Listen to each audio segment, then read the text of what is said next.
చూస్తున్నాం.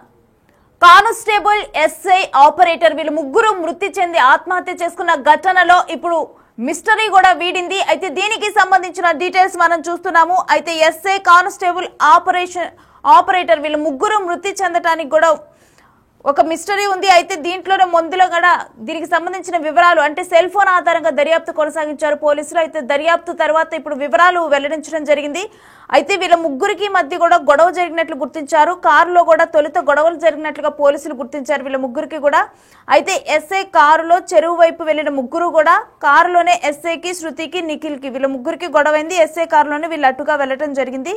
ఇక అడ్లూరు ఎల్లారెడ్డి పెద్ద చెరువు రాగానే కూడా ఇటు శృతి కారు దిగి పరిగెడుతూ కూడా చెరువులోకి దూకేసింది. ఇక వెంటనే శృతిని కాపాడేందుకు పరిగెత్తుకుంటూ వెళ్లి నిఖిల్ చెరువులో దూకటం జరిగింది. అయితే వీళ్ళిద్దరిని కాపాడటానికైతే ఎస్ఐ కూడా చెరువులో దూకటం జరిగింది. అయితే ముందుగానైతే చెరువు లోతు తక్కువగా ఉంటుందని భావించారు. బట్ చెరువు లోతు ఎక్కువ ఉండేసరికి ఇక ఎస్ఐ, నిఖిల్ వీళ్ళు కూడా మృతి చెందటం అనేది జరిగింది. అయితే జనరల్ గా కనుక చూస్తే ఈ గొడవకి కారణమైతే ఎస్ఐకి, శృతికి మధ్య ఇటీవల వాళ్ళిద్దరి మధ్య కూడా సాన్నిహిత్యం పెరిగినట్లుగా డీటెయిల్స్ తెలుస్తున్నాయి. అయితే శృతి పెళ్లి చేసుకోవాలని ఎస్ఐని వేధింపులుగా గురి చేసినట్లు కూడా తెలుస్తుంది. అయితే వీటికి సంబంధించి ఎస్ఐ ఇంట్లో వాళ్ళ భార్యతో కూడా గొడవలు అవటం జరిగింది. సో ఇంట్లో భార్యతో తెలియటంతో కూడా ఇక 15 రోజుల క్రితమే భార్య గొడవలాడి పుట్టింటికి వెళ్ళిపోవడం కూడా జరిగింది. అయితే present SI wife 5 months pregnant. ఎస్ఐకి ఆల్రెడీ ఒక కుమారుడు కూడా ఉన్నాడు. సాయి కుమార్కి ఒక కొడుకున్నారు. ప్రస్తుతం వాళ్ళ వైఫ్ ప్రెగ్నెంట్ కూడా. సో ఇటువంటి పరిస్థితుల నేపథ్యంలోనైతే శృతి పెళ్లి చేసుకోవాలని ఎస్ఐ మీద ఒత్తిడి తీసుకొని రావటం, ఆ విషయం ఇంట్లో తెలియటం, ఎస్ఐకి వాళ్ళ వైఫ్ కి మధ్య గొడవలు జరగటము. మరోవైపు చూస్తే గనక ఇక వీళ్ళ ముగ్గురు కూడా ఇదే విషయమై ఎస్ఐ కారులో కూడా వీళ్ళందరూ కూడా ప్రయాణిస్తూ ఆపరేటర్ నిఖిల్, కానిస్టేబుల్ శృతి, ఎస్ఐ సాయి కుమార్ వీళ్ళు ముగ్గురు కూడా ఎస్ఐ కారులోనే వెళ్తూ ఉన్నారు. మనం చూస్తున్నాం కదా విజువల్స్ లో. అదే అడ్లూరు ఎల్లారెడ్డి పెద్ద చెరువు. అయితే ఆ కార్ స్లోగా ఉన్నప్పుడే అక్కడ వెళ్తూ ఉన్నప్పుడు ఇక శృతి ఒక్కసారిగా కూడా స్లోగా వెళ్తుంది అక్కడ కారు. అప్పుడు డోర్ ఓపెన్ చేసుకొని తను డైరెక్ట్ గా వెళ్ళి ఆ చెరువులో దూకటం అనేది జరిగింది. అయితే ముందుగానే చెరువు లోతు ఉంటుందని ఏమీ ఎక్స్పెక్ట్ చేయలేదు. ముందుగా శృతి అయితే క్షణికావేశంలో మరి ఆ నిర్ణయం తీసుకుందో తెలియదు కానీ తను ఆ కారు ఓపెన్ చేసి దాంట్లో నుంచి దిగి వెంటనే కూడా ఆ చెరువు వైపు పరిగెత్తుతూ దాంట్లో దూకేసింది. ఇక తనను కాపాడటానికి నిఖిల్ వెంటనే కూడా దూకేశారు. ఇక వీళ్ళిద్దరిని కాపాడటానికి ఎస్ఐ సాయి కుమార్ తను కూడా పరిగెత్తుకుంటూ వెళ్ళి ఆ చెరువులో దూకటం జరిగింది. అయితే ఆ చెరువు లోతును ముందులో ఎస్టిమేట్ చేయలేదు. తను దూకింది, వెంటనే తనను కాపాడాలి అన్నట్లుగా నిఖిల్ వీళ్ళిద్దరిని కాపాడాలన్నట్లుగా ఎస్ఐ వీళ్ళు దూకటం జరిగింది. దూకిన తర్వాత చెరువు లోతు ఎక్కువగా ఉండటంలో పైకి రాలేకపోయారు. మరోవైపు ఎస్ఐ కూడా వీళ్ళిద్దరు వెయిట్ తో పైకి లాగలేకపోయారు. ఇక ఆయన కూడా దాంట్లోనే మునిగిపోవటం జరిగింది. సో ప్రాథమిక నిర్ధారణలోనైతే ప్రజెంట్ సెల్ ఫోన్ ఆధారంగా, చాటింగ్ల ఆధారంగా దర్యాప్తు చేసిన తర్వాత ప్రజెంట్ తెలిసిన డీటెయిల్స్ అయితే ఇవి. మరి దీనికి సంబంధించిన డీటెయిల్స్ మా ప్రతినిధి రాజేష్ అందిస్తారు. రాజేష్, అసలు పోలీసులు ఎటువంటి వివరాలు వెల్లడించారు దీనికి సంబంధించి? నవ్యశ్రీ, నిజామాబాద్ ఉమ్మడి జిల్లాకు సంబంధించిన కామారెడ్డి జిల్లాలో రాష్ట్ర వ్యాప్తంగా సంచలనం రేపిన ముగ్గురి ఆత్మహత్య ఏదైతే అడ్లూరు ఎల్లారెడ్డి పెద్ద చెరువులో జరిగింది.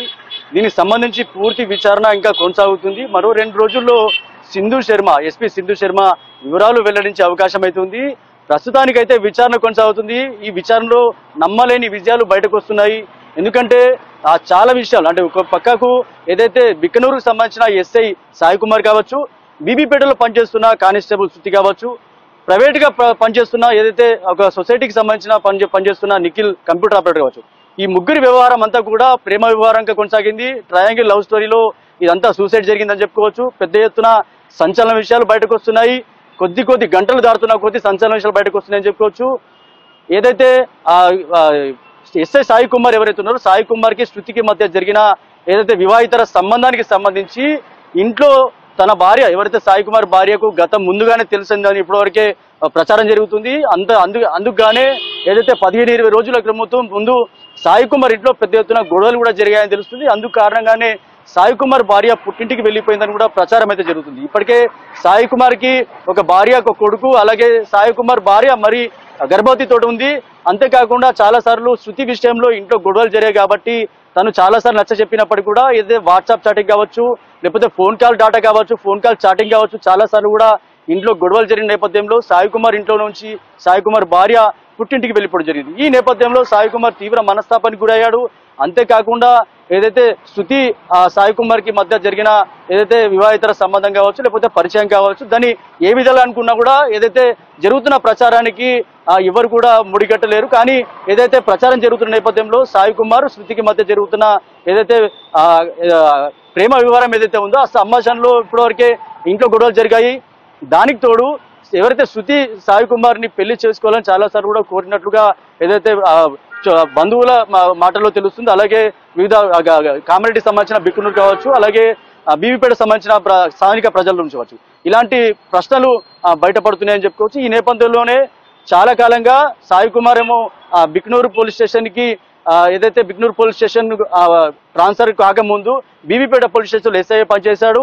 బీవీపేట పోలీస్ స్టేషన్ నుంచి ముందుగానే పనిచేస్తున్న ఎవరైతే శృతి ఉందో శృతికి అలాగే నిఖిల్ కి చాలా కాలంగా ప్రేమ వివరం నడుస్తుంది. అంతలోనే పెళ్లి చేసుకుందాం అనుకున్నారు. గత సంవత్సరంన్నర క్రితం కూడా బీబీపేట పోలీస్ స్టేషన్ లోనే ఎస్ఐ సాయి కుమార్ పనిచేశాడు. సంవత్సరంన్నర క్రితం ఈ సంవత్సరంన్నర అవుతుంది ఏడా బిక్నూరు పోలీస్ స్టేషన్ కి పోస్టింగ్ పైన వెళ్ళి. ఈ వ్యవహారంలో ఎప్పుడైతే సాయి కుమార్ దూరం అయ్యాడో ఈ శృతికి సంబంధించిన నిఖిల్ సంబంధించిన ప్రేమ వ్యవహారంలో గొడవలు జరుగుతున్న నేపథ్యంలో వీరందరూ కూడా ఒకరినొకరు మెసేజ్ చేసుకున్నారు, ఒకరినొకరు కాల్ చేసుకున్నారు. అంతేకాకుండా జరిగిన ఏదైతే సంఘటన ఏదైతే ఆత్మహత్య చేసుకున్నారో దానికి ముందు రోజు కూడా వీళ్ళందరూ కూడా సంభాషణ చేసుకున్నారు. ప్రీ ప్లాన్ గా ఒక దగ్గర మాట్లాడుకుందామని డిసైడ్ అయినట్లుగా ప్రచారం అయితే జరుగుతుంది. పోలీసులు కూడా అదే అనుమానిస్తున్నారు. ఎందుకంటే బీబీపేట పోలీస్ స్టేషన్ కి బిక్నూరు పోలీస్ స్టేషన్ మధ్యలో బిక్నూరు పోలీస్ స్టేషన్ లో ఎస్ఐ పనిచేస్తున్నాడు, బీబీపేట పోలీస్ స్టేషన్ లో శృతి పనిచేస్తుంది. అదే బీబీపేట పోలీస్ స్టేషన్ పరిసర ప్రాంతాల్లో నిఖిల్ పనిచేస్తున్నాడు ప్రైవేట్ జాబ్ లో. వీళ్ళందరూ కూడా ముఖపరిచారు కాబట్టి అక్కడ ఎక్కడ మాట్లాడినా కూడా మన విషయాలు బయటకు వస్తాయి, పరువు పోతుంది. ఈ విషయం ఎక్కడ చెప్పినా ఎవరికి చెప్పుకున్నా కూడా పరువు పోతుంది. కాబట్టి వాటికి దూరంగా అంటే అక్కడ నుంచి సుమారు 5 నుంచి 10 కిలోమీటర్ దూరంలో ఉన్న అడ్లూరు ఎల్లారెడ్డి పెద్ద చెరువు దగ్గరికి వీళ్ళందరూ కూడా ఒక కారులో వెళ్ళినట్టుగా ప్రచారం జరుగుతుంది. అక్కడ ఎస్ఐ కారులో శృతిని తీసుకెళ్లి శృతిని వీళ్ళిద్దరు కలిసి నిఖిల్ ని రిసీవ్ చేసుకుని పెద్ద చెరువు సమీపంలో వెళ్తుండగా పెద్ద చెరువు సమీపంలో వెళ్తున్న ఆ గట్టు దగ్గరికి పైకి వెళ్లకుండా రోడ్డు పక్కన కారు ఆపడం జరిగింది. అక్కడ కారులో మీరు ముగ్గురికి కూడా గొడవ జరిగినట్టు తెలుస్తుంది. ఒక సంభాషణలో పెద్ద ఎత్తున గొడవ జరిగిందని చెప్పుకోవచ్చు. ఆ గొడవలో పోలీసులు అదే అనుమానిస్తున్నారు. ఏదైతే శృతికి సంబంధించిన గొడవ జరిగిందో శృతి కార్ డోర్ తీసుకొని వెంటనే పారిపోయి గట్టు పైన ఉన్న పెద్ద చెరువు ఏదైతుందో వాళ్ళు వాస్తవానికి చిన్న వాగానికి ఉండొచ్చు, ఆ పెద్ద చెరువులో పరిగెత్తుకుంటూ వెళ్లి శృతి ఆత్మహత్య చేస్తుంది. దానికి తోడు వెంటనే శృతిని కాపాడబోయి నిఖిల్ కూడా వెంటనే కార్ డోర్ తీసుకొని తను పరిగెత్తు ఆ చెరువులో పడిపోవడం జరిగింది. అంతేకాకుండా వీళ్ళిద్దరిని కాపాడే ప్రయత్నంలో ఎస్ఐ కార్ డోర్ తీసుకొని కార్ డోర్ వేయకుండానే ఫోన్ జోబులోనే ఉంది, ఫోన్ జోబులో పెట్టుకొని అలాగే వాళ్ళిద్దరిని కాపాడే ప్రయత్నంలో ఆల్రెడీ ఎస్ఐ ట్రైనింగ్ లో ఉన్నాడు కాబట్టి ట్రైనింగ్ లో తనకు ఈత కొట్టడానికి లేకపోతే తను సెల్ఫ్ కాపాడడానికి ట్రైనింగ్ ఇస్తూ ఉంటారు. ఇవన్నీ కూడా ఎస్ఐకి ఏదైతే లాభసాటి విషయాలు కావచ్చు. కానీ ఎస్ఐ ఫోన్ తీసుకొని ఫోన్ జోబులో పెట్టుకొని వెంటనే కార్ డోర్ తీసుకొని చెరువు ప్రాంతానికి వెళ్ళాడు. వాళ్ళిద్దరిని కాపాడే ప్రయత్నం చేశాడు. కానీ వాళ్ళిద్దరూ అప్పటికే ఎస్ఐ చేతి పట్టుకోవడంతో బలంగా ఉంటారు కాబట్టి అప్పటికే సపోర్ట్ రాలేదు. అందుకనే ఏదైతే ఆ ఎస్ఐని కూడా లోపలికి వెళ్ళిపోవడం జరిగింది. ఆ ముగ్గురు కూడా మృతదేహాలు బయటకు వచ్చారు. మొదటగా అర్ధరాత్రి గాలింపు చర్యలు చేపడితే గజగీతాలతో శృతి నిఖిల్ ఇద్దరు కూడా బయట రావడం జరిగింది. నిన్న తెల్లవారుజామున ఎస్ఐ సాయి కుమార్ దొరికాడు. ఇదంతా కూడా గజయితగాళ్ళు అక్కడున్న పరిసర ప్రాంతాలు గజయితాలు చెప్పిన విషయాలు కావచ్చు, అలాగే పోలీసులు తీసుకున్న రిపోర్ట్లో కూడా ఇదే రాసుండొచ్చు. కానీ ఏదైతే ముగ్గురు మధ్య జరిగిన కారులో జరిగిన గొడవ ఏదైతే ఉందో ఆ గొడవ కారణంగానే వీళ్ళు ఆత్మహత్య కారణం అన్నట్టు తెలుస్తుంది. మరోపక్క ఇద్దరిని కాపాడే ప్రయత్నంలో ఎస్ఐ కూడా మరణించాడు, ఆత్మహత్య చేసుకున్న ఒక పక్క ప్రచారం జరుగుతుంది, అలాగే కాపాడే ప్రయత్నం జరుగుతుంది. కుటుంబ సభ్యులు అయితే ఇప్పటికే సాయి కుమార్ కుటుంబ సభ్యులు అయితే ఆత్మహత్య చేసుకునే వ్యక్తి కాదు. ఇప్పటికే చాలా సార్లు కూడా ఇలాంటి ప్రేమ వ్యవహారంలో ఎస్ఐగా పనిచేస్తుంది కాబట్టి తన వద్ద చాలా కేసులు వస్తూ ఉంటాయి. ప్రేమ వ్యవహారంలో ఇప్పటికే చాలా సార్లు అవేర్నెస్ చేశాడంట. అలాగే సెమినార్ కూడా పెట్టి ఎవరు కూడా ప్రేమ వ్యవహారంలో ఎవరు చనిపోవద్దు, తల్లిదండ్రులు పెంచి పోషించారు, మంచి భవిష్యత్తు ఉండాలని చెప్పి కూడా చాలా సార్లు కూడా మాట్లాడిన సందర్భంలో చాలా మీడియా ఛానల్ కూడా ఎస్ఐ సాయి కుమార్ కూడా చాలా సార్లు కూడా మాట్లాడిన సందర్భంలో మనం చూడొచ్చు. అంతేకాకుండా ఇలాంటి ఆత్మహత్య చేసుకునే పిరికితనం అయితే కాదని చెప్పి సాయి కుమార్ బాబాయ్ ఇప్పటికే బిగ్ టీవీతో చెప్పిన సందర్భంలో కూడా ఏదైతే తన ఆత్మహత్య చేసుకోలేదు, కాపాడే ప్రయత్నం చేశాడని చెప్పి కూడా చెప్తున్నారు. మొత్తంగా రాష్ట్ర వ్యాప్తంగా కూడా సంచలనం రేపింది. ఈ విషయాలన్నీ కూడా ఎవరు కూడా బయట పక్కకుండా సింధు శర్మ చాలా జాగ్రత్తగా సీక్రెట్ గా ఎంక్వైరీ చేస్తుంది. మరో 2 రోజుల్లో పూర్తి వివరాలు తెలియాల్సి ఉంది. పోస్ట్ మార్టం రిపోర్ట్ రావాలి. అంతేకాకుండా ఇప్పటికే వాట్సాప్ చాటింగ్ అలాగే ఫోన్ కాల్ డాటా ఇవన్నీ కూడా పదిలంగా ఏదైతే డాటా మొత్తం దగ్గర పెట్టుకున్నారు. మొత్తంగా ఏదైతే పోస్ట్ మార్టం రిపోర్ట్ వచ్చిన తర్వాత మరో 2 రోజుల్లో ఈ డాటాకు సంబంధించి పూర్తి వివరాలు చెప్పే అవకాశం ఉంది. రాష్ట్ర వ్యాప్తంగా కూడా పోలీస్ శాఖలో కలకలం రేపింది. ఒకవేళ ఏ వివరాలైనా సరే క్లుప్తంగా ఉండాలి, డాటా అంతా కూడా ఏదైతే సీక్రెట్ గా ఉండాలి. ఏ విషయాలు బయట పొక్కినా కానీ పోలీస్ శాఖ మీదనే ఒక మచ్చ వస్తుంది కాబట్టి అందుకే సీక్రెట్ గా ఇదైతే ఎంక్వైరీ